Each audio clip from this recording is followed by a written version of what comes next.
All right, here we go, John, on a Tuesday afternoon podcast and YouTube. Keep an eye out here to make sure that YouTube goes live, and we are up and running. Did you happen to see Jeff Bezos on Tuesday morning? I'm so glad you brought that up. I think that really needs to be penetrating the sky, John, I think, is what Jeff Bezos did. Well, I bring that up because I was fully expecting you to have a similar look. Bezos, cowboy hat, just like letting it rip. Like, Jeff, you're not a match. You know, the match. You watch Yellowstone? No, but I'm aware of it, Costner. It's a great tweet by you. Yeah, binge Yellowstone, and then boom, you're in Montana for 6 days, and you get stranded. Thursday to, what's today, Tuesday, Monday? Yeah, a little extra 24 hours, John, in Montana, unplanned, but it was a good time. We made the most of it. Did you see Brady's house? Did not go by. I did see a lot of big homes, but I did not see Brady's house. No, but everyone was. I didn't see Brady downtown. Brady probably doesn't go to downtown Bozeman. I'm guessing he stays in his own little enclave. Because I've seen a video. Is that where you're staying, downtown Bozeman? No, not downtown, but in Bozeman. Yeah, there was a fuel shortage, John. Me and Colin Morikawa, no access to private jets. We both fly commercial. Yeah, I think Montana is one of the hottest real estate markets in America. Could have used the PJ, as they say. Yeah, yeah, probably. I literally think it's up. It might have been at one point in time. Things are coming back a little bit, depending on where you look. Like 50% was up 50% from like a year ago, like a month ago. Like it was out because so many people. Yeah. Idaho and Montana. Now, granted, like where we live or New York or Dallas or whatever. I mean, their price points were relatively lower. Yeah. But they clearly have some big ass fucking houses out there, right? They do. I mean, Brady ain't living in a townhome. No. On YouTube, Brandon says Yellowstone. Then some about fuck Jamie. I don't know what that means. Do you know what that means? No. Oh, Jamie's a character. Oh, okay. You haven't watched Yellowstone? You should. No, definitely good show. watch. Is that on AMC? My God. What is that on? Yeah, it's on Paramount, I think. It's free. I mean, you'll get it with Comcast. Just type it into your on-demand. It'll be there. If you haven't watched it, it's a BP fastball. Something to watch. Great. Fantastic. Yeah. I finally watched Nobody on the plane. What'd you think? I mean, I was entertained. It was like John Wick, but, kind of funnier. Yeah, and probably less, like it's more realistic to see Keanu be that character than it is for this guy to be that character. Would you agree? I mean, yeah. Yeah. Yeah. But I actually think I read that John Wick is going to be a Netflix or an Apple TV series for like 5 episodes. They're paying him $20 million an episode. It's like 90 minutes a pop. It's just I'd imagine they're going to 90 minutes times 5 and just shooting. Yeah, just killing everybody. Oh. Can't wait. Yeah. Can't wait. Do you think Badain knew what Badain? Well, we'll get to Badain. I looked at a Badain note. Do you think Bezos knew what he was doing when he designed his rocket ship to just look like a dildo? I think technically a lot of them, are relatively close to that shape, but I don't know. These super rich guys get.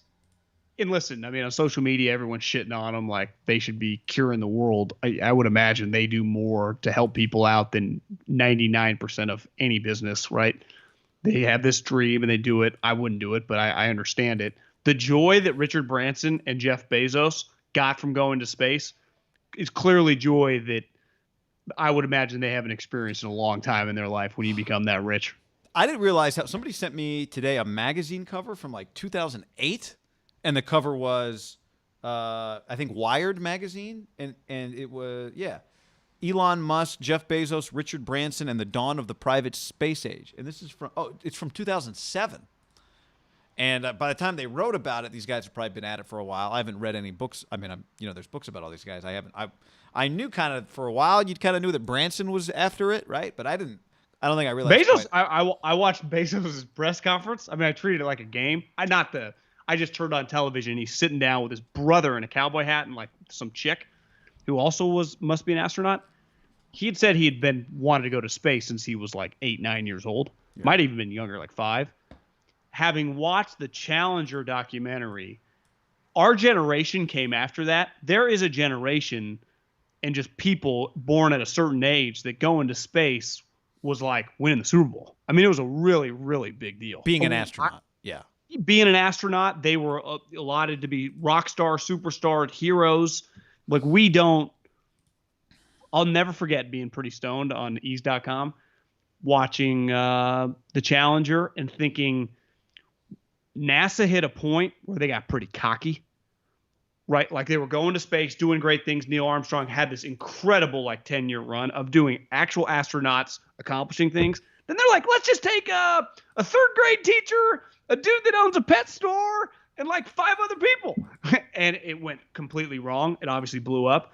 But if you remember anyone that's probably early 40s and older, probably from 44 to 54, so they would have been either in elementary, junior high, high school. Universally, every television in America watched that happen in whenever the year was, 82 or 78, whenever the year was. It was the 80s. When would that happen now? What would it take for everyone to watch something? Yeah, right? Maybe a human Mars landing. Even that, I mean, think how crazy that was. With Martians. Everyone watching, and it blows up. A Mars landing with Martians. Turns out there's Martians there. It's like the first meeting of the humans and the Martians. I remember writing down in my notepad watching that on Ease, NASA got cocky, and it cost them. And they rushed it. There were some of the, however, the documentary is pretty good. If you haven't watched that, it's just a kind of a fascinating watch. Some people were like, I don't know if we should do this. Something was off. One of the coding was frozen, and people were pushing back, but they had hyped it up. It was they knew everyone. It was like a television product. Yeah. Yeah. And it went not good. Obviously, It was terrible. I mean, blew up. Didn't even get close to the clouds. No. I mean, but you're right. I mean, space travel was once upon a time. I used to go to the I used to love going to the Air and Space Museum when I would visit my grandparents in Washington, D.C. And, had a helmet, had the goggles, wanted to have a pilot's leather jacket like Snoopy. I remember 5th or 6th grade for Halloween at Pioneer Elementary, I went as Neil Armstrong. That's great historical knowledge right there for a kid. I used my cousin. My cousin was in probably 9th or 10th grade. I used his Davis High football helmet, and I went as Neil Armstrong. Helmet? That was my helmet. Yeah, that's pretty good. All right, everybody. Don't forget, get in the mailbag. You do that by going to iTunes. You leave a review on iTunes. In that review, you leave us 5 stars. And you leave a question. We appreciate when you do that. That's always a big help to the pod. Review on iTunes. You can also go to the Facebook page. We'll have a post there where you can also do a Facebook, the Haberman and Middlecoff promo code HAM Facebook page. You can do a Facebook mailbag question as well. But we definitely appreciate. We ask you first. I know it's a little more effort, but the iTunes mailbag, not too much effort. Go do that. We appreciate it. Also on YouTube, and you can just watch all of our stuff there. Very easy to access. Go Haberman Middlecoff YouTube. Do it right now. Tell your friends.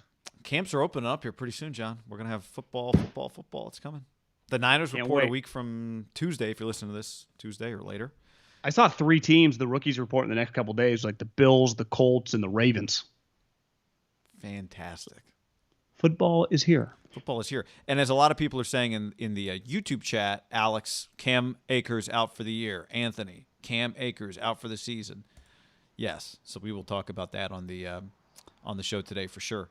Before we go any further, though, we got to tell the people about our friends at Wine Access. Ooh, that's an open bottle you got right there. At wineaccess.com/ham. Wineaccess.com/ham, where you get 20% off of your first order at wineaccess.com/ham. Your first order of some of the world's best wines that have a satisfaction guarantee. It's an incredible opportunity to stock up for your next week or weeks of wine drinking. We got sent recently some bottles of Pinot Noir. Pinot Noir. I love a good Pinot. Noir. This Domaine Nico, I think I'm saying that right, is fantastic. We drank one a couple weeks ago when we watched Trey Lance play his games at North Dakota State. Yeah, that thing was fantastic. That one was the Radiant Pinot from NDA shrouded Sonoma Superstar Vineyard. I recommend that one. I think it's like $20 or $30 on the website. I'm biased, but to me there is not a better bottle of wine than just a good Pinot. And like you said, so the great part about Wine Access, they got wines up to $200-$300. They also have these wines that are $20, and you're having them. We're not wine connoisseurs, but I'm having it. If you told me this was a $150 bottle of wine, I'd believe you. Remember how smooth that went down? Yeah, I got a picture of it on the YouTube. This is the one. This Domain Nico, fantastic, very smooth as well. Can't recommend it enough. Wineaccess.com/ham. Tell your friends. Go get yourself some bottles of wine. You can get 1 bottle of wine. You can get 5 bottles of wine. It's very, very easy to use. Very, very easy to search, right? You can search by regions. Only 1 in 18 wines actually make it. So it's only the cream of the crop. It's like the NFL. Only the best of the best. Like, what do they say? Like 1% of college football players make it to the league. It's like, that's what we're talking Wine Access. You know, it's the cream of the crop, and there are no Cam Akers, because if you make it, you're good. Yeah. And you're healthy. You get the money back guarantee. They'll replace your bottle if for some reason you don't like it. They taste over 20,000 bottles a year. Wine experts, the sommeliers, like John said, only the best make it. And it comes with these great big, I call them like a play sheet, because it tells you about the wine. It tells you exactly what it is, so you won't be, you can keep it. So you remember what you had. You can always go back and find it again, and it gives you like the flavor profile. The Superstar that we had the other day, abundant fruit intensity, oak intensity, vanilla. Body is dense. The acidity is fresh. The tannins are silky. What John was just holding up, the Domain Nico. I also have the card for that, John. That one goes well with red meat, vegetables, soft cheese, fish, and white meat. So right up your alley. Fruit I go for some red meat right now. I'm starving. Let me recommend some bison to you. I had some bison this weekend at the you go cow tipping? The big gross wedding, and it was fantastic. I did not go cow tipping. Didn't see a cow. Actually, I did see a cow. But I might be on bison from now on.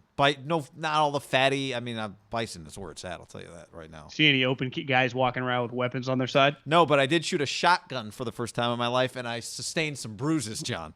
Well, yeah, it's got a little kick. Well, if you put it in the wrong spot, I was like, I was like, for my first 18 clay pigeons, but I just kept shooting. John. And did you eventually hit one? I hit one, and I quit. I stopped right then and there. I walked away. Did you yell pull? Yeah, you yell pull and then pow. A little high, guy. It turned out I had. Turned out I had 12 gauge or 20 gauge. I couldn't tell. Automatic. I don't know. The thing flew out after you shot, so the shell. It's hot. It is hot, and it turned out I had doing a few things wrong. Had my head tilted the wrong way, too far, and my dominant eye closed. At one point, the instructor was like, "I said, should I be looking down the barrel?" He's like, "Are you not looking down the barrel?" I'm like, "No, I'm kind of off to the side." He's like, "Well, why don't we straighten your head and change your eyes?" I'm like, "Oh." A lot of shotguns getting shot at that shooting range. A lot of shit. Just it's in a canyon. You just hear the echoes when you pull up. Pretty sweet. Do you think in another life you could have changed from this white collar broadcaster to just a cowboy? You mean just protecting me and my family, building log just cabins? maybe running a ranch. Yeah, moving cattle. I think I would have done what it took to survive, John. Just doing tough guy shit. Yeah. I would have done what it took. I mean, basically, in the era of guns, I would have. But I mean, they still exist out there. It's like a defensive lineman. That's what I'm saying. But on a horse. Yeah, in the era of guns, I would have. Pre-guns, it would have been a little harder. I don't know how many hand-to-hand combat scraps I'm winning, but But in the gun era, I would have had the great equalizer. I would have had a shot, I think. I heard this dude that was like a philosopher from like the 1500s described a war scene, like, Braveheart type scenes, those type things. But this guy he wrote something down that has carried on hundreds of years. And he said, out of 100 people that go into a war, right, back in hand-to-hand combat, pre-guns, 10 don't deserve to be there. 80 are just going to get killed. 9 are big time. And 1 is like the superstar leader. Yeah. Right? That's so like 80% of your – and I think it's kind of like an NFL team are just kind of reusable, right? Move this right guard, move this linebacker. 10 are like your core guys, and then 1 is just your superstar player. Right. And 10 guys you would cut tomorrow if you could and upgrade. Right. Yeah. I wonder what I thought it was well said. In the hand-to-hand combat era, I would imagine the survival. Yeah, it basically was saying like really the one guy and the other 9 are so much better than everyone else. They make the war. Yeah, so you're right. It is like every year Mike Sando would come out with his list of the best warriors. Yeah, like if I remove Aaron Donald, Jalen Ramsey, Matt Stafford, and like Robert Woods and Cooper Kupp, like they're in major trouble, right? And McVay on a horse. Yeah, he's. You know what, Peter? Let's go, man. I'm working on my McVay, John. It's basically Gruden, but a little high. It's like, he just says Peter all the time. Schrager, that's the one. You know, Peter, let me ask you this, Peter. He asks a lot of questions. I love it. He's interactive. Good. All right, John, let's dive into things. Shall we? Yes. All right. How about the news, and this got our attention, it got a lot of people's attention, that Marc Badain, the president of the Raiders, a 30-year Raider employee, resigned seemingly suddenly and was replaced by another Raider employee, at least as the interim president, on Monday. Now, you know, a lot of people when that happened started tweeting at us, maybe you guys will be allowed back in the building, or maybe Middlecoff, you know, really, John, I did nothing. I don't know how you avoided the shrapnel, but it feels like you did. Yeah. Well, I didn't avoid the shrapnel. You've been in this building. I didn't avoid the shrapnel. Yeah. I avoided the wrath because, again, innocent bystander, I like to think. Yeah. But it is pretty alarming. I mean, it's people who've covered the Raiders for a long time and followed them very closely. I mean, July 20th for a president who just moved a team to Vegas, and I would say from the Raiders' perspective, as many factors as there were, would you agree with this? From an NFL perspective and a league perspective, or that is the league, and a Vegas perspective, in terms of who worked for the Raiders that had the most to do with this, you'd probably say Marc Badain, in terms of getting a new stadium done and that sort of thing. By a mile. I mean, you could argue Marc Badain was as, if not more integral than the owner. And, you know, I think it's fair to say that he's played a role in this move that probably in teams of moving in all sports, no president has had as much juice given the owner that he works for, right? Like in LA, Kevin Demoff, like Kroenke's a real estate guy. Like Kroenke's in fucking charge. The backstory for people that are listening, a big reason that we owe Marc Badain. Without him, this podcast never would have existed. We wouldn't have a huge sponsor to announce in a couple weeks. He changed my life professionally. And the shrapnel that hit you came with me, and it's been awesome. And I honestly, who knows, we might still be a part of terrestrial radio, hating life. So I owe that to him. And my first takeaway, one, I just texted a couple people because I've had a few people ask because this was several years ago now, right? It's 2016 we're talking about. We were doing radio. It's a long time John ago. was doing the Raiders post game. Said some things the Raiders didn't like. It snowballed. They wanted John off. Next thing you know, contracts expire. You know, and Haberman and Middlecoff are gone. Yeah, and it's a touchy situation when you are a partner with a team and you're part of their broadcast and things aren't going that well for the team. And they're a very sensitive team, and it's a lifetime employee. He bleeds it. Like I get it more now than I did at the time, especially when we were first hired on the radio show. We had a boss who promoted just say what you think. Yeah. Right? That was his thing. That's and then true. We changed management. And it went the opposite way, like, kiss their goddamn ass. It's like, well, they're trying to move. We live here in the Bay Area. I don't care. Say they should move to Vegas. And it got complicated, and it clearly didn't go well. But ultimately, we've gone our separate ways, and it's worked out well for both people. Two responses. One, when I saw it, like most people, like, that's weird. Text people that I thought might know. Everyone that I text, when I say everyone, it was three people that I think would have some knowledge, inside knowledge, all said they were shocked. So I think this was very shocking to everyone. And on Twitter, a lot of people were saying, like, Gruden had something to do with this. To my knowledge, and I feel pretty good about my sources here, this has nothing to do with John Gruden. Absolutely not. John Gruden liked Marc Badain. He was pro football. This has nothing to do with John Gruden. I can't even come up with a theory as to why Gruden would be involved in this.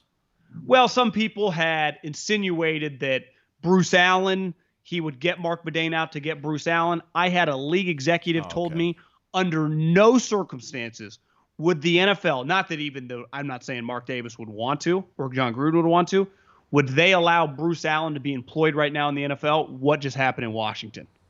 He's toxic right now. The NFL would fucking come storming in and ex-nay that one. So that was a conspiracy theory I saw flying around, which isn't crazy, right? They had worked together, but that's not happening. Since it's not happening, I won't even take the time to shoot that one down other than to say Again, this is a 30-year employee of the Raiders that we're talking about. This is, and you and I have, I would say unique knowledge, just having covered the Raiders for a team that we used to go to training camp. get as much as the red carpet as you can, right? They're just a blue-collar It's not like some extravagant thing. So Mark Davis used to sit down with us because Lorenzo Neal we was pretty close with the organization, right? I see Marc Badain all the time. Like, I had his number. We were cool. And just when the move happened, tensions were high, which I understand. I give Marc Badain a lot of credit for leading that charge because I don't think that it all would have come together without him. And one of my responses thoughts after it all kind of played out yesterday was felt bad for him a little bit. You do all this work, this is your life's work since graduating college. Work your way up, become the team president, lead a move away from Oakland, which is, let's just face it, that site where those teams were, the Warriors, Raiders, and A's. The Warriors are now gone. The A's, it's pretty clear, are fucking going to be gone. And the Raiders, that's not an area where you could survive. Oh, I just wanted them to stay, one, selfishly. We obviously had them. And two, you and I know people that are big Raider fans that were season ticket holders. Like, I didn't want them to leave. I liked having them around. Yeah. But I don't argue that it's been very lucrative for them there. And Marc Badain played a unique role, and he doesn't get to see it through. Like, that sucks. Yeah, I think people think that we'd be. He was fired yesterday. Enjoying this, and we're not. You agree? He was fired. I don't see the motivation. Now, again, he didn't say much. Maybe one day he'll say something more. I don't really see the motivation. Well, he texted a bunch of people, said I saw what he said, but there's no next job lined up. Now, did he want to just be in the Bay Area? Maybe, right? I don't know. But I don't see the motivation on July 19th when you're about to be the president of the team as they play their first real season, right, where fans are allowed in. I don't understand what the motivation would be to walk away. So, yes, I think it's questionable circumstances. I also think when you go back to the origin of why he's there, I don't think it can be overstated and hammered home enough how much he is Mark Davis's guy. Like, that is Mark, like the juice he has and the power he has because of the way the organization and just the owner is not like many places, man. He had a very, very powerful job, and the owner fucking depended on him. So to me, it was just, as everyone, again, the three people that would know, shocked. People were stunned, guy. Yeah. Stunned. I think the point you made, though, I want to go back to, he was not a hired gun, right? He was a Raider fan as a child. His grandfather was Al Davis's high school basketball coach or something. And he started at the bottom as an intern, became the president of the team. And as you said, a powerful president. President. So, all the league meetings, stadium negotiations, he was critical. He was there with Marc when it came to. Remember one of the stories, I think, when the LA thing fell through and he snapped on a bunch of people? Yeah. And again, in fairness to him, he was very, very passionate about the Raiders. Back to what you're saying. This was not, it truly meant a lot to him. I'll give him that. They didn't mean anything to me. So I understood looking back, where he looks at me and you or ripping on him. And I don't even think it was much our radio show. It was more me being critical post-game, which they viewed as part of their broadcast. It's this is us. You're fucking ripping. You're not allowed to be negative on our show, right? That's disrespectful. I get it looking back. And it wasn't a healthy spot for me to be in. It wasn't what I'm good. It just was a bad situation. There are a ton of I do get it.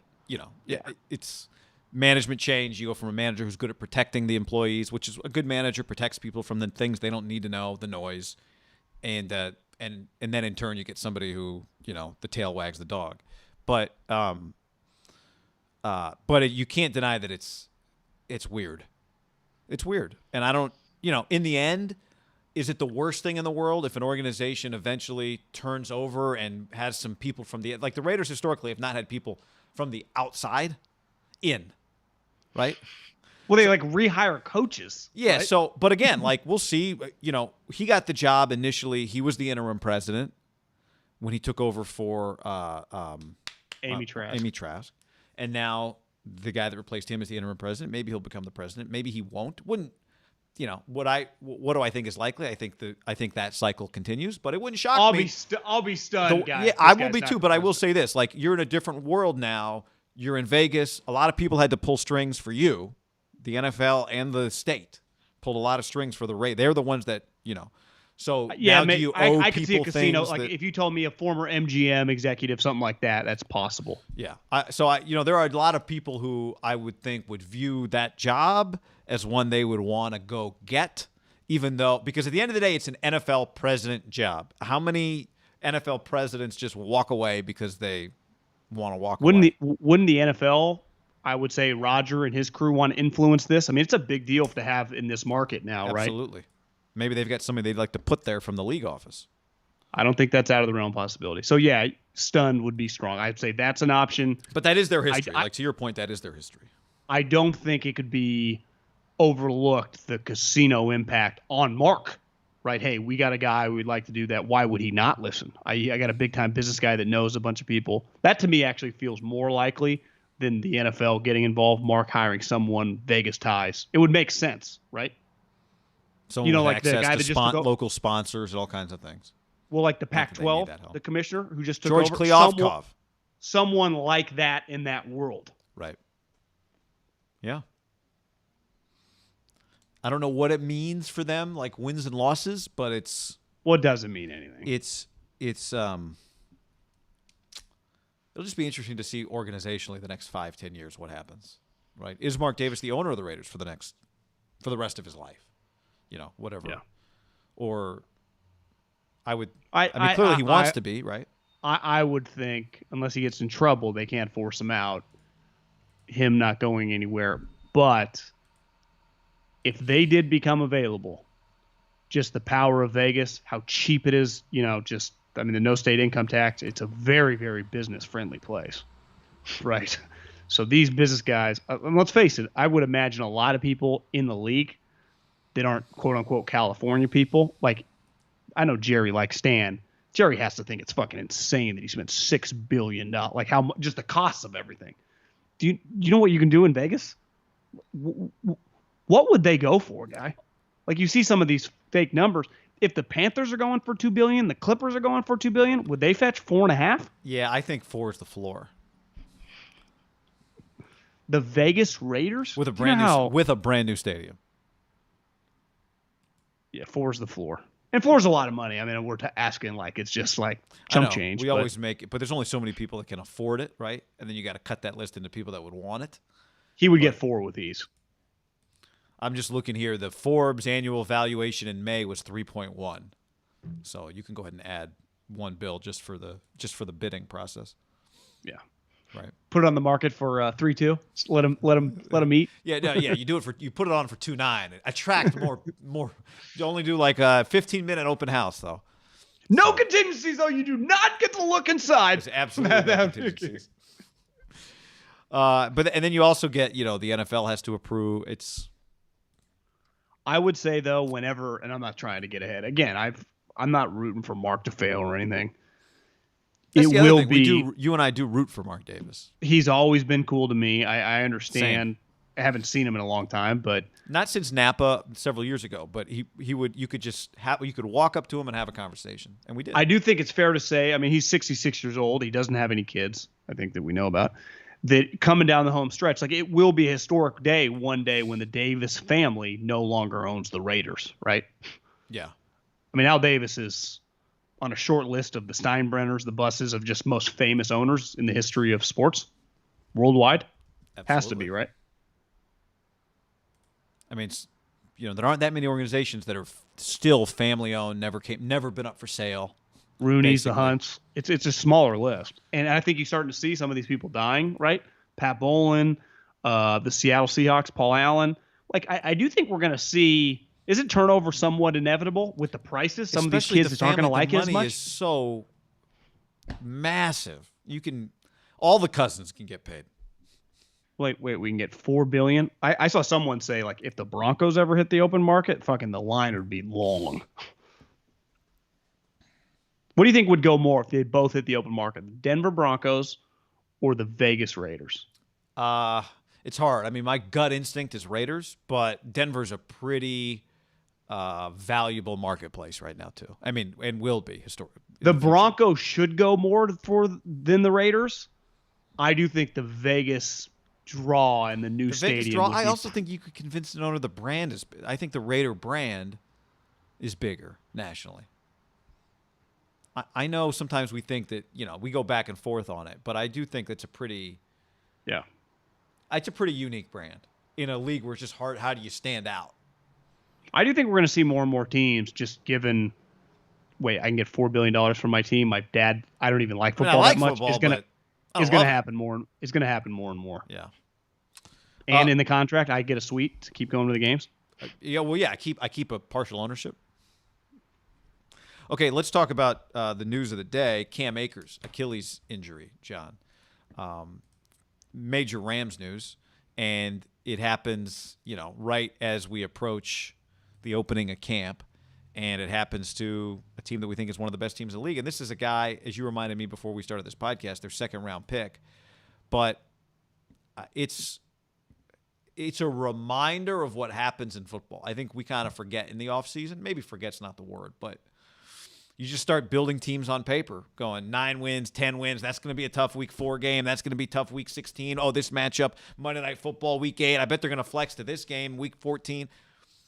It's a reminder that, and the Niners last year, not that anybody who's a Niner fan needs a reminder, this is the way it goes. And there was so much unpredictable, and this is one of the first major chips to fall for 2021. Yeah, I remember when they drafted him, I had a friend in the NFL that told me, I like this guy a lot. I think he's really good. And I'm like, I feel like when I watched him, he was kind of an underachiever. And then at Florida State, you remember it was toward the end of the Jimbo Fisher run. They have been a disaster. The Willie Tack, he was an enormous recruit that signed with Florida State when they were still 15, 16, right when Jimbo was still humming, and then the program went sideways. He was a top 5 recruit in the country. And then last year had a bunch of injuries. But I vividly remember watching a couple games going, God, this guy might be pretty good. And clearly he was going to be their starting running back this year. So it's a blow because he's a very talented player, a high draft pick, and a starter. Now, if Can I add one more thing to that? Yeah. And it's an Achilles, not an ACL. So you there's lose him a for chance he 2021, might never be the same. But who's to say in 2022 he's the same guy? Especially because as a running back, right, cutting, explosion, moving on your feet are pretty important. It's a devastating injury. It really is. But would you agree that if it's going to happen at one position, it is by far the most replaceable position? They rolled in, if you remember, to the Super Bowl when Todd Gurley's knee was getting weird toward the end of the season. Remember they signed C.J. Anderson off the scrap heap? Yeah. And he was fine. And they were winning playoff games with him. So in this offense, historically, I think Kyle's a good example of where he'd tell you, and Mike Shanahan would tell you, I understand BPA, and there's a chance when they took him 2 years ago, or I guess 2 drafts ago, it was 2020 draft, the Corona draft, he might have been the best player on their board by 10 spots. So it was well, are we sticking with BPA, or are we just not going to take a running back? I would probably, in this offense, stay away from running backs in the first 60 picks. And that's not revisionist history, but they do go down a lot. This is worst case. But as you see with Kyle, they get hurt. As you see with Sean McVay, guys get run into the ground. I mean, the Packers last year took a running back in the second round, and that guy's good, A.J. Dillon. But it's I would if you're running this offense, we can find guys. I would probably go no earlier than the middle of the third round. Yeah, that would be my philosophy. That's where the Niners took Trey Sermon, like you said. I do understand going, yeah, it's a committee position, but you need depth in your committee that you trust. And if you like one of these guys so much more than somebody else, I mean, even though it's a committee position, go back and look. I mean, when he was hurt or not himself anymore, right? Todd Gurley was still he led the Rams in rushing for 7 years straight, 6 years. Maybe it was. I got to go back and look, but obviously, I think it was shorter than you think. It was 4. See, I thought it was longer than I thought, but I'll go back and look. You know, he's out of the league. Well, that's why I saw a GIF of somebody showing him walking down the ramp. Well, I don't think he has a team, and I bet if you Google Todd Gurley, my guess, oldest 28. He ain't 34. Honestly, if you told me Todd Gurley was 26, I'd believe you. I mean, he's just. But this is the pushback to where you got to be very careful about this position. They just. Where I come from, my dad was a farmer, my brother's a farmer. There's a big difference between miles on a truck when it's on the ranch and a car like me and you driving around a city. Right. So 50,000 miles on the ranch is a lot different than just driving around the Bay Area or Sacramento, right? It's just not the same. And I think it's fair to say, like, even wide receivers, we don't ever go like, a lot of wear and tear on Michael Thomas, right? Just running routes. The wear and tear when you see like, damn, he's only averaging 3.9 a carry. Well, guess what? Every single one of those 3.9 a carries, you're getting destroyed. When do you ever just like, he just got tackled by no one, hit the ground, up, didn't hurt. That does not happen. It is, honestly, it's like ranch miles meets like hill mile. It's really, really hard on your body. They have like 5-6 year shelf lives. Even Christian, who is awesome, and Kamara. Alvin's probably different because they really, if you watch a Saints game, they really hammer him between the tackles as less than all the top guys. Most of his work comes in the passing game, and I would say outside the tackles. Where even McCaffrey, I don't blame him. Why wouldn't you run him up the gut? He's a great running back. But it just takes a toll on you, doesn't it? Yeah, you said it, but I'll repeat it because I say it all the time. You see it with the Niners receivers, too. We see it with Deebo Samuel, too. And I don't think it's an accident that Niners running backs have been hurt a lot. I don't think it's one thing. Gurley, by the way, John, every 15, 16, 17, 18, 19, 20. Or not How 20, old is he? Sorry. He led them for 5 straight years of rushing. Somebody just said in the chat that he's signing with the Ravens. Is that true? I think he went on like a visit. He's 26. He'll be 27 in August. Isn't that pretty nuts? Nuts. 26 years old guy. The other thing is, if running backs are ranch cars, they have to like drive for 3 years on like another ranch before you even get them. Yeah, unless you draft them. But I mean, they're college. They play college football. Yeah. Major college football. One thing I was told by someone with the Jets, and they're like, it's been pretty eye-opening to us, and it was a reason we didn't draft the other North Carolina running back, and we took the wide receiver in the second round, is when we watched LaFleur coach, the offensive coordinator that comes from Kyle, and Kyle, who taught him, who obviously learned from Mike, who Sean has learned from, that his other LaFleur brother, they've all been taught. The number one thing, he says, they hammer home,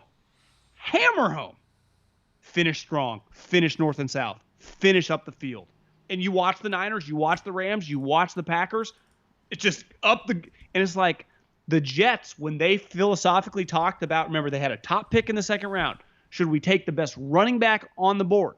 They're like, well, let's take a guy a little bit later and take a sweet wide receiver. That's how they justified it. Kyle and Mike clearly do it that way because their main coaching point, I've never noticed this in practice because I'm not really like listening that hard, but I think the scouts. The music is way too loud. The music's way too loud. The scouts have to factor this in because they're fucking drafting these players. Are like they hammer home violence. And in fairness, the coaching points, wouldn't you say the Niners running backs run very violent? Well, remember, yes. Again, it's not accidental that they get hurt. Remember when we sat down, you and I, and did a video, we watched Elijah Mitchell's tape from college, the Niners' 6th round running back, right? He's very Shanahan offense from guy. Louisiana Lafayette. And you watch him and you go, okay, he's not necessarily the fastest guy on the field.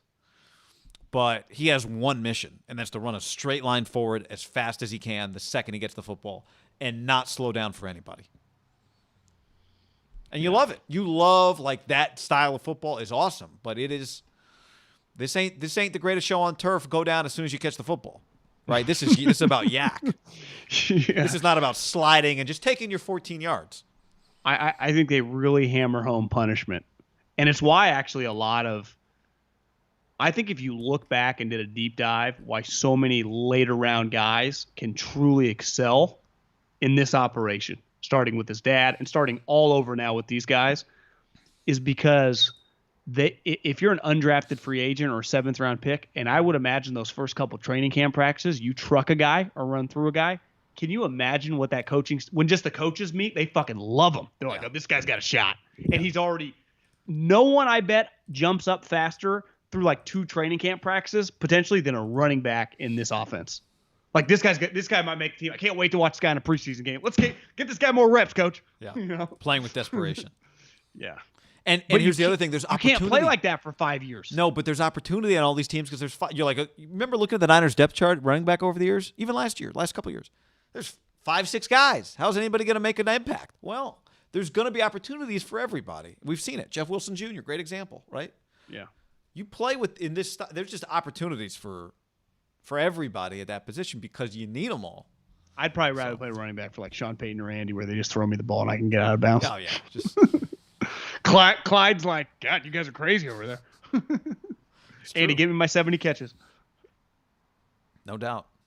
Kamara's like, pay me like a wide receiver. And a running back, and when a quarterback takes some of your goal line carries, like he took some of my touchdowns, but right, I'll let him jump over the pile. Yeah, you're good. So, all right, John. Before we go any further, let's tell the people about True Niagen. Whatever you're doing, I could use some True Niagen after 5 days in Montana, John. Elevation and 3 a.m. bedtimes.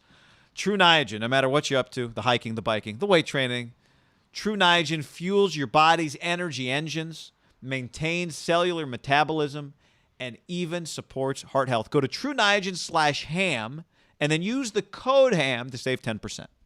Yep. I've been taking it. I have taken it before. I have more energy whenever I take it. With 11 published human clinical studies and backed by Nobel Prize winners, True Niagen is a supplement that's clinically proven to boost NAD levels, an essential coenzyme required for cellular energy and repair. You get a workout, you take it, you feel better. You partying like a rock star, take it, you feel like you got more energy. I'm telling you, I can't recommend it enough. Right now, new customers can save 10% on their first purchase by going to TrueNiagen.com/ham. Then use the promo code HAM. That's TrueNiagen.com/ham. Use the promo code HAM. Get 10% off your first purchase. TrueNiagen.com/ham. Code HAM. Add more vitality to your life today with True Niagen. These statements have not been evaluated by the Food and Drug Administration. This product is not intended to diagnose, treat, cure, or prevent any disease. Speaking of the Jets, Robert Saleh in the MMQB, appreciate Albert Brewer's off-season content, said a lot about Kyle Shanahan. And I think this is partly a reflection of the 2020 season because you and I talked about this a lot last year. Robert Saleh said, and here's the quote, "Everyone wants to have the next offensive guru. I think what people lose with all these guys is their leadership skills. There's a difference between being able to call plays and actually lead a football team, period. And that's with any coach. And I think where Kyle separates himself from all of them is his ability to lead and establish a style of play and a standard. When you watch that team, even last year, when you turn on the tape, there's a common denominator you see over and over again. You see the work, you see the effort. And I think you and I talked about this a lot with them. I think one of the reasons, if you watch I don't want to speak for everybody that watches the Niners all the time because some people might think Kyle's overrated. I'm not one of them. Part of it is not just offensive play calling. Part of it is style and physicality. He has an effect on his defense, even as an offensive coach, because of the style and physicality that they, to use Nick Saban's word, program establish, right? And I think it's very evident outside of just play calling with him. Well, not every 5 or 6 win team looks the same, right? We've been lucky enough since we've been doing this now to see all sorts of teams. We've seen playoff teams, we've seen Super Bowl teams, and we've seen teams that draft in the top 5. And you can have a team that drafts in the top 10 and has no talent. You go, God, this team's really going somewhere. I remember the first year of Jack Del Rio. I think they went 7-9. I was like, God, they're really ascending. Yeah. Kyle's first year, there really wasn't much to take away until the end, and Jimmy Garoppolo got there, and you go, okay, he might have something. But the team was so shitty, there's nothing to take away. Last year, you go, fuck, I think Robert's onto something just based on that team easily could have quit. The variables last season are more than just injuries. They were kicked out of the county, guy. They literally were kicked out of where they live. They were told you could not play. Honestly, that's one of the most underrated stories in NFL history, of just how weird and crazy. Meanwhile, all over the country, places were packed. This is pre-vaccine. And the Niners got kicked out. They had nowhere. They were lucky that Arizona's not that far away because they would have had to go to Texas or something. and they won there. They beat the Cardinals. I'm pretty sure they beat the Rams. Like, they won some games in those circumstances. Was the Cardinal game a Niner home game? Or was that a road? I think it was a road game because, remember, week 1 when the Cardinals beat them was at yeah. Levi Stadium. Yeah, the Kittle. Yeah. So to me, that just shows, like, they respect the coach, which all you want from your coach is, one, he has to be a leader. Like, guys really have to kind of gravitate toward him out of respect of his coaching ability, having respect of him as a person, whatever that is. And I think pretty consistently the top guys have that, right? Some guys have to, like, Pete Carroll can only maintain it for a certain level of time beside Russell, and he has to siphon guys out. I mean, I've seen it firsthand, and we all know Andy is great at it. You know, Belichick definitely, like all of his star players, they rave about how good he is. So it's like the respect that he garners for them. And then different guys do it different ways, right? Belichick, you know, if you don't play well, he'll just cut you. Like, it's just black and white. Like, there's no, like, I'm not going to kiss your ass. I think Kyle, younger version, I think Sean is this way too. More of a human element. Like, guys, like, legitimately like him, right? Like, players have a lot of respect of him as a human being separate from football. And then ultimately, like, the next level is then if you can scheme on top of that, you can be elite. And I think Kyle, we think, has a chance to be really good. Just like, no different than McVay. I mean, I got to give LaFleur credit. If you can operate this offense at a high level and you get good players, like, your team can be really good. Like, if I told you that LaFleur no longer has Aaron Rodgers, but I just gave him, like, Alex Smith, or just you'd be like, well, the Packers are still going to be really competitive, right? With the team they have and just the offense that they run. Like, the offense works. And then if you can, back to, I remember when Todd Downing got the job. And I think sometimes, you know, right away, you're like, I just don't think he has a good feel for the game.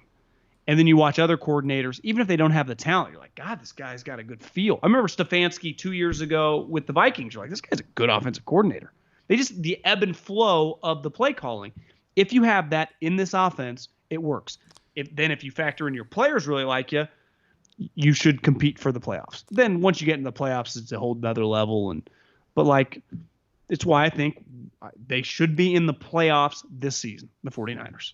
You know, we both listened. We're both fans of the Flying Coach podcast. We joke about it all the time. We mention a lot McVay and Peter Schrager. And Aikman was on two-parter. I know you listened to it. I thought it was great. And they talked to Aikman about, would he want to be an executive? What kind of coach would he hire? And one thing he said was, first, I would hire an offensive coach because I don't want to lose. His logic was good. Like, the number one thing is I want my quarterback tutor. I don't want to lose him because my coordinator left to become a head coach somewhere else. I don't want to keep losing that guy. And two, actually, his first thing was he's got to be a leader. That was his first thing, I think. He's got to be a leader. I've seen it enough. Like, you have to be able to lead a football team. Troy's been doing this now. Troy played extremely high level. Played for Switzer in college, actually, for a minute. Then went to UCLA. I mean, he's been playing at a high level since, like, the mid-'80s. And then on top of that, John, right, he's been in front of he's had to be as a quarterback a leader, but he's been doing football games for 20 years. So he has sat down for 20 years every week with all the coaches in the NFL, at least the good ones. He only sits down with the good ones, right? They don't sit down with the bad ones. Troy took over for John Madden year 2, so he's been doing the best games for a long time. And I know for me, a lot of Pete Carrolls, a lot of Andy Reid, Bill Cowers, a lot of Tom Coughlin. Well, maybe not Bill, especially the NFC coaches, right? Yeah, Tom Coughlin. And Arians, Super Bowl, the guys in the Super Bowl. So he did do Cowher. Rivera, Sean Payton. I mean, the best. And that's, part of where his philosophy comes from. I've sat down with a lot of guys before doing like college football, and you get to meet with the coach. And it's easier for Troy year after year after year, but you get a sense for who's a self-promoter, who's really about it, who cares about their players, who's feeding you BS lines, and who's really authentic. And you get a good feel for it. So I think Troy's got a great feel.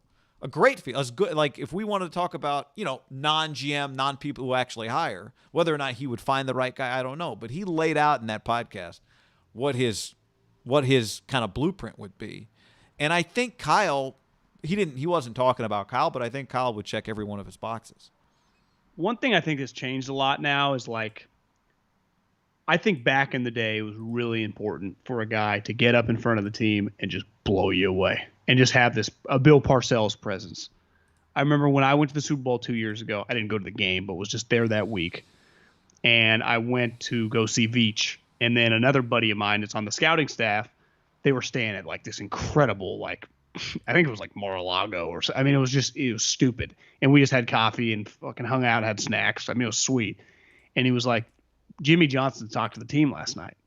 Andy, because Fox was doing the game and they were around, and Andy had asked him, like, can you talk to the team? He's like, honestly, and this guy has been in the league for almost 15 years. He's like, I've never seen anything like it. I told Coward this story a couple weeks ago, and Colin says that every year at the Super Bowl, since he's been at Fox, they have a big dinner, right? Like they go somewhere, wherever the Super Bowl is, all the main Fox employees are there, and the dinner, and Jimmy gives the toast. And he said every year it's just like Jimmy blows everyone away. Like you either got it or you don't. And I would say for most of our life, that was really, really important. I do think we're getting, and like Sean McVay, I think is pretty, I think when you see Kyle, like that's not really his thing. And I'm not saying it's not his thing, but like he's not going to be known for the Parcells, the Jimmy Johnson speech, which you would pay to watch one of those guys in their prime, like glide into a team or get a team ready for battle. Rex. That's why the Rex's let's get a goddamn snack thing was such a big deal, right? And I think that offensive guys, that's not really Andy's thing, and some guys can go back and forth. I think that's what makes Sean Payton. Like I think Sean Payton, like if you get him going, like he can kind of rally you up. That you just have to be true to yourself. Like at the end of the day, Jimmy Johnson is one of probably the smartest, craziest motherfuckers that's high level guy that's ever on this earth in his era, right? Like he would have been, if he wasn't a football player, he would have ran Wells Fargo. Like he was destined to dominate because that's all he did when he was in charge of things. Dominated because he was gusto. He's small. He's this little overachiever, crazy guy. Kyle is not, I don't think, an overachiever, right? He's just more intellectual. I think when you see some of these highlights of Bill Walsh, right, whenever they show them, that wasn't really his thing. He was much more like, I would say Belichickian. Like, I don't think Bill's wasting too much time yelling. He says something, if it doesn't happen, you're gone. And I just think you just true to yourself. You're good at what you do. Like, ultimately, Robert Saleh is going to be a lot different than Kyle. I bet Robert, if he turns out to be a good coach, there are going to be some stories like, when we played the Bills on that game, winner gets in, he gave this speech, and we would have run through a wall for him. I think Robert Saleh is going to, because that's kind of who he is, right? But there are personality. No, it's right. It's true. But I'm saying, like, to Troy's point, there are different ways to be the guy Troy's talking about. Because the key is just to be true to, like, you can lead any human being as long as you're being, to me, true to who you are. Well, you can't. Yeah, if you're not a Jimmy Johnson, you can't fake it. If who you are is good enough, right? Kyle, it works because Kyle, the respect that he gets because they know he's a good enough football coach. For sure. I'm just saying, if we take the top 10 head coaches who are just very confident and secure with who they are, I'd say they all approach it probably differently, right? Some of them, like Ron Rivera, I remember watching the Amazon Prime series. A couple times he just lit into guys. You're like, God damn, I would fucking be on edge. Yeah. Yeah, but it just comes natural. I mean, one, he's huge. Two, he played in the league. He's just like, he's a defensive guy. I'd imagine like Sean McVay's not necessarily doing that. Right. Or Kyle. And Kyle, but the longer you do it, the more comfortable you are saying things. Right. Yeah, I think the first step to earning it for like a guy like McVay or Kyle is that the players believe that they're good enough like the players believe that you're going to put me in a position to succeed, right? And that you care, and there's a lot of factors. That's where I think when you're a younger guy in 2021, the caring stuff, not that it doesn't ever matter, because I do think it matters, probably matters more with a younger coach. Right? Wait, you're just going to be a dick? Because if you think about some of Belichick's guys that have failed miserably, it felt like, wait, you're 38 years old and you're the biggest asshole I've ever met. How's this even possible? Especially because everyone believed, like, no, Bill did it all himself, right? That's what. How are you so angry? Like, wait, you're 38, you're making you got 3 rings a year, and you're just furious? Can we relax? That was a Mangini thing. Yeah, it was all of them. I think it's easier to understand older people being mad. It's harder with younger people. Like, just angry all the time. Like, I get why Nick's mad. He's 67. He's been on edge since, the 70s. Well, you've been alive since 1979. Like, your life's pretty good. Yeah, you made $20,000 as a head coach at one point. Or not a head coach, did you listen to Judge's interview? I haven't yet, no. I'd say he's a little edgier, you know. But in fairness, like he might actually just be kind of an edgy guy. Like I think it might come kind of natural to him. Didn't he fight one of his own coaches last year, allegedly? Yeah. Well, remember it was like Marc Colombo was like a 6'3", 6'7", 350-pound. They're like, no way they fought. There were some conflicting reports, but yeah, a lot of people said it didn't happen. But I do think if you're just around Saban, he was around Saban and Belichick for like 5 and 8, so maybe like 12 or 13 straight years, you would probably just start taking some negativity. Again, is that who you are, or are you faking it? But right. Wouldn't you agree it's harder to be happy when you're just around those two guys all day, every day? I've never heard of anybody that's just like happy to be around those guys. It does feel like if you're just around Dabo all the time, like they're a little more upbeat. Yeah. Pete Carroll's staff. Yeah, they feel relatively happy, right? Yeah. Pete's just, Pete's, that's why Pete's always kind of interesting, right? Because he's got a good mix of like happy, but like super competitive. Ken Norton soft. Is a pretty good. Ken Norton is a guy that always feels pretty upbeat. Yeah, upbeat but not soft, right? It's like you said. It's you got to be you, in the words of Matt Nagy's play sheet. Yeah, come on, Matt. We need a big year.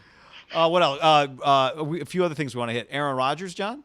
They offered him a contract extension. Apparently, said Schefter. Not today, but in the past, they've offered him a contract extension, and he said no, thank you, or he just said no. I don't know if he said thank you. I doubt he said thank you. He probably didn't directly communicate with them. He probably just grunted. Okay, so in light of that news, does that change the way you're more or less optimistic that Aaron Rodgers plays a game as a Packer this year? I got to, well, he's playing. I mean, he's going to show up, I think. I'm fascinated to just watch it play out. Like, is he just unhinged?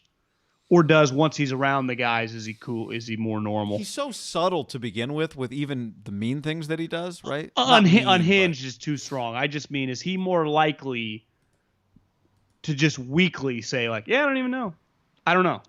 You would have to agree he's liable to be a little even closer to the edge this year. Yeah. Right? What would make it even more interesting, right, is if it was believed that it was LaFleur that was his problem, not the front office, right? Yeah. That's not really what people think.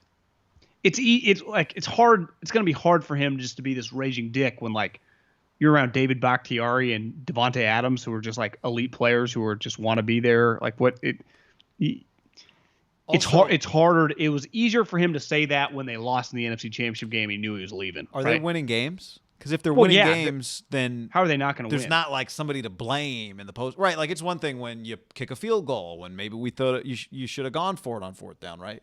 And then there's like a conflict. But what if they're just winning a bunch of games and he's really good? Would it be pretty? Well, how are they not going to be good? Yeah, I'm just like that doesn't set itself up to be able to be morose in every post game interview and like, well, I don't know. Hey, Aaron, you guys just won 47-10 against the Lions. Life's a beautiful mystery. It would be pretty legendary if he won the Super Bowl and he held up the trophy, like when Pat was like, "This one's for John." Like, Packer Nation, I'm out. Drop the mic. They are, if he's into it, which he will be if he's playing. They are definitely on the short list of teams that no one will be shocked if they win the whole thing. I mean, they're going to be really good. Guys, the best player in the league. Yeah. Like Tom is the most famous and most accomplished, but Aaron was better than Tom last year. Could you I don't know who has what would Fox do for a Bucks Packers NFC Championship game right now? Would that be their number one pick? Has to be. I think we could pretty easily pick the playoff teams that they want. They want Bucks, they want the Packers, they want the Cowboys this year to make it. They would like the Niners, Rams, Seattle. They'd be good with that and rock and roll. Yeah. Am I missing a team? We always say like the Giants in that mix. Yeah, I mean, you could pick the Cowboys or the Giants. I mean, just give me one of those two teams and we're good. I don't even think they'd complain over a football team either. They're a pretty big market. Oh, football team? Yeah. I think the football team should just keep their name. Don't you? I think the W looks good. 1,000% agree. The only thing what I think, I don't know about you, anytime we talk about a name, I just try to hear the touchdown call in my head. And it's funny, only old names sound good. No new names ever sound good, right? No, they're terrible. Every new name is just like, if this name had been their name for 55 years, would I think it's a good name? Or just Steelers, we don't come up with names like Steelers anymore. Is that possible? We just come up with Rattlers and Renegades, and it's all the same crap. Yeah. But maybe Panthers. That's just they've been around. I'm just used to them because they're so old. Would Packers sound stupid if they came up with it today? I don't think they'd come up with Packers today. Would Lakers? Well, I was thinking about soccer, like you just called Barcelona. Yeah, Man City, Arsenal, AFC or whatever. Juventus Football club. Yeah. But the problem is W is a weird. You can't go like WFT is just a weird. If AFT was there, like AFT football team, you can just say Washington. Well, I do think the problem with football team is so WFT is WTF is one of the most. I would say. Would you say if you just had to break down one word text messages, it's pretty consistently in the vernacular now of life. It throws me off sometimes when I see that. I'm like, what? It's the football team. Yeah, that or ducking. I do think the W just looks good though, like the W does look good, but you can keep the W. And even the numbers on the side of the helmet is like, that's okay. We'll be up. You see, named. I think this happened like a month ago, but. I think his wife's now the co-CEO. You see that? Oh, she got promoted? Promoted or he just placed her there? It's like, hey, diversity. My wife. I did see that, yes. Yeah, I don't like any of the team names I've seen. Although the one I like actually is Hogs. I kind of like it. It's still weird. Washington Hogs? Yeah, it doesn't really roll off the tongue. But at least it has some historical context for the team. Yeah, it's true. Bureaucrats is too hard to spell. Commanders. Yeah. To me, you could go something political for sure. Beltway. The Beltway is a famous highway. That's kind of dumb. It's not Washington Beltways. The Beltway, it just doesn't. Like the Nationals is a relatively new one, right? But that was historically old. That was a real team, yeah. So that's a pretty solid one. That's hard to beat. That is a good one. Well, no, I'm sorry. The Nationals were the Senators. They were not the Nationals. The W is the same, but they were the Senators. So you're saying that they developed the Nationals kind of out of thin air. I think that's different. The team. If they did, that's a pretty good out of thin air name. It is. That's easily the best one of our adult life, right? Of all the teams that kind of came in the late 90s, 2000s. Because the 2000s ones, like, they were good under Cam, so they feel like a normal team. But like when you see Panthers it does feel a little bit like the Jags too. The Jags is the worst. That's the worst by a mile. Diamondbacks has worked, even though it feels weird initially. Like it works. It's just snake. What about Buccaneers? Because that was a newer one. Yeah, that one works. Mid 80s. It's not terrible. I like it when you have a good you just call it the Bucks or the Nats. That's easy. Like you going to the Nats game tonight? You going to the Bucks game? That to me is very just simple. Yeah. That's all you're looking for in it. Like it's why our promo code is so easy. Promo code HAM. We do get people sometimes they're like, "What is that?" Oh, I just figured out. Somebody said that to me a while ago, like in a tweet. Like I just figured out what ham means. It's Haberman and Middlecoff. But yeah, ham is. We didn't do a big. You know what it is? I think a lot of these names feel like they're just natural, that they weren't part of like a big focus group. Like we're gonna send 80 names to the fans and let them vote. Like we didn't set out like. We got to come up with ham, and then we'll promote it. It just kind of happened, and it feels like a lot of names kind of are that way, but I don't know. I mean, the Wizard. I remember the Wizards to me is still weird. That's terrible. What does that even mean? That's awful. I'm looking at this list of WFT names. Some of them are they're ambassadors. How do you feel about ambassadors? I would say that is on a right track. I wouldn't choose it, but I do like. I'm telling you, I like. Oh. Back to bureaucrats. Here's Belters. Commanders. So Belters is one, so that's got to come from the Beltway, the highway. That just sounds kind of stupid. Yeah, sounds stupid. Defenders, I'm sorry, that's been 9 different arena football teams have had that. Listen, I didn't care that they changed their name. Redskins did work. I mean, it was very. Yeah, there's a reason he did not want to change it. It wasn't an iconic even, franchise, and he knows he's a marketer at his core. One thing it is, and you and I, we've thought about this over the years, it is very difficult to try to come up with something and feel good about it. Yeah. Like, you're not going to be like, oh, that's going to work. Because more than likely, you're going to be like, even if you're into it, you're like 80% there. You're like, I don't know. Yeah. Yep.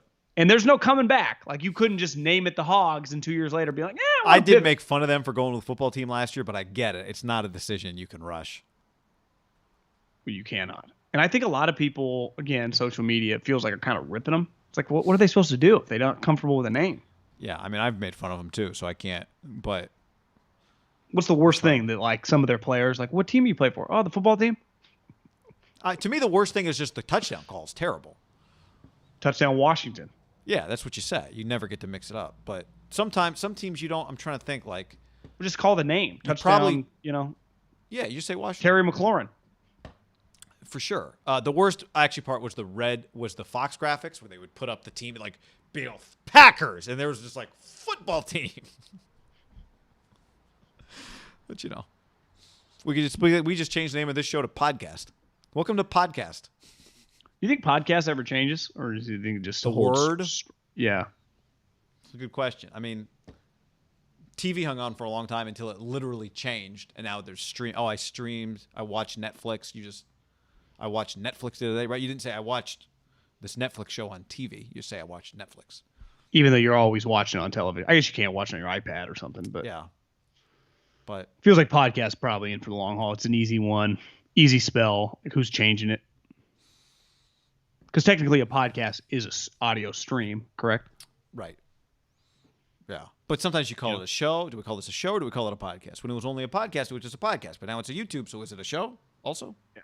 A show? Just an entertainment product that you can find on multiple platforms. Do we want to talk about ESPN's MegaCast? I don't know if anyone in sports media has any more leverage than Peyton Manning does. The NFL just expanded to 17 games, and Manning's like, Eli and Peyton are like, we'll do 10. Which, if you would give me all the scenarios that, Peyton and Eli are going to do a Monday Night Football sideshow, like side by side, never in a million years would I have guessed. But they're only going to do 10 of them. Like, are they taking, like, my daughter's birthday, we're not going to do one on that weekend? Or I don't know how they'll pick the 10, but sucks for Levy, Greasy, and Louis Riddick, that's for sure. But it'll be interesting to see. We've talked forever about Peyton doing TV. We finally get it.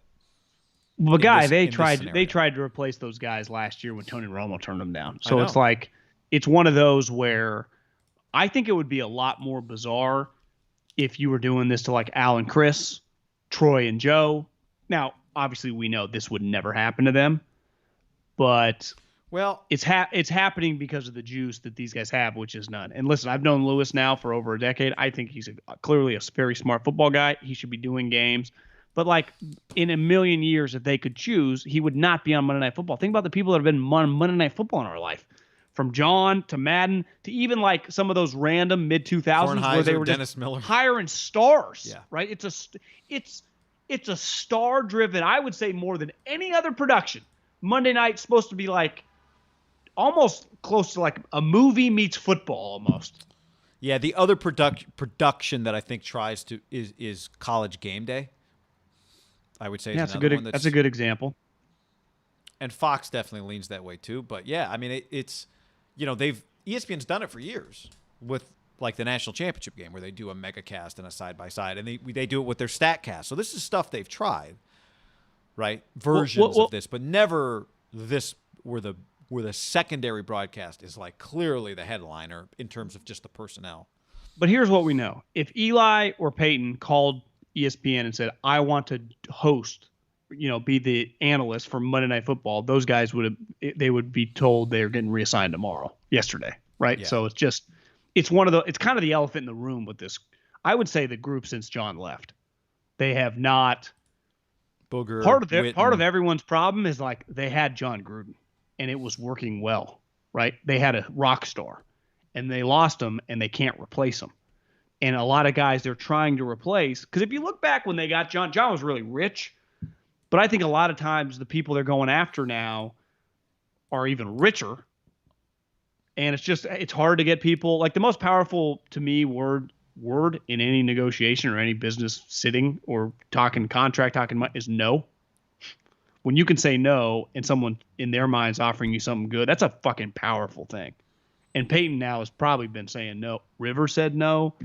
Like really one of the guys first to say yes is like Drew Brees said yes pretty quick. Tony was somewhat unique, but they offered him the lead gig with Jim Nantz. Yeah. Like Peyton Manning would not have taken what Drew Brees is taking, right? NBC studio. No, like either put me in for Chris's seat, and maybe NBC's like, listen, Chris has been such a good employee. We've made so much money on the show. We're not just going to boot him out. We're going to. He's still pretty. He's a pretty famous guy. He's only gotten more famous, right? Do you agree with my take that they hired Drew Brees to take that seat? Yeah. I think that's what they're thinking. But I just don't know. Will it actually come to pass? I don't know. Like, will Brees do it long enough? Well, yeah. Who knows? You got to be good enough. But I think, like, to your point on Gruden, now you're trying to hire the star when they're already at the height. Like, John was a big deal, obviously, but he became Monday Night Football made him much bigger. Now, did TV make Romo bigger? Yeah, but Romo was already massive. Romo was big enough where they fired Phil Simms immediately and put him there, right? Exactly. Romo didn't do was a pretty big deal. Now, I guess it's different, right? Because Madden was there, so it's not the same, but.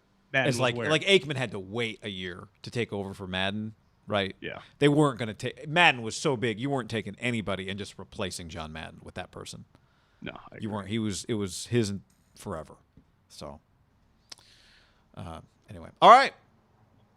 Go get the mailbag. Go get in the mailbag, everybody. Football's coming, and as always, we share. Send it to your friends. We appreciate that. Subscribe to the podcast. Like the YouTube channel. Go to the YouTube channel, and yeah, like John, you kind of mentioned it. We got a big sponsor coming on board here in a couple of weeks that we're excited to announce. We think you guys are gonna love this. We know you're gonna love it. Actually, this is as easy as, for all the no's that you like to say, John, as easy as a yes as we've probably had in our podcasting history. Very on brand with our people. This is going to be universal. One of our best. I would say our most unique sponsor and one that resonated very well. We knew right away this is the same type deal. Like this is, and even more. Like this one's sweet. Yeah. We can't wait. Okay. We value our partners. We value our partners. We definitely do, and we appreciate when the partners value us too. Because of you. Truly, I'm not to turn it into this. We'll turn it into this in a couple of weeks when we make the announcement. But it's all a function of people listening and consuming and sharing and all that. But it all gets back, guy. Without Marc Badain, we never would have landed this sponsor. Guy might have still been doing reads with DraftKings, and I'm not getting my cut, and I'm sitting next to him in a radio studio. Little did I know, guys getting $500 a month on the side. How ad reads work in the radio business. I was just there. I was there first. No, you were. Looking back again, it's a little like, guys getting some extra juice here. Did you never do one? Did you never have a side read? Yeah, I had this one. It was that guy that calls in the 800 number to gamble advice. Yeah, that was my one. Oh yeah. And then you do it, and you're like, yeah, you get extra $500 a week or a month or whatever. It was pretty cool. I'm like, give me 5 more of these. And then you realize you can do a podcast, and you just get all the money. Yeah, that's right. Between us. So it's like, again, it all worked out. Thank you, Marc Badain, and good luck in your future endeavors. Colin on YouTube says it's got to be Thunderseed. Yeah, remember the advertiser from the North Dakota State football games? It's not Thunderseed. Oh, yeah. Well, what's Sebastian Munoz, the golfer, has, is it Flex Seal? Yeah, that's right. It's on his chest. That's just like, yeah, man, they offered me $200,000. I didn't have a sponsor. What am I saying? No. Because it's not even one of those that's super cool. What are they going to send you? 100 Flex Seals? Right, exactly. The stuff they send us for this one? Yeah. All right, you guys are going to love it. Okay, thanks for hanging out, everybody.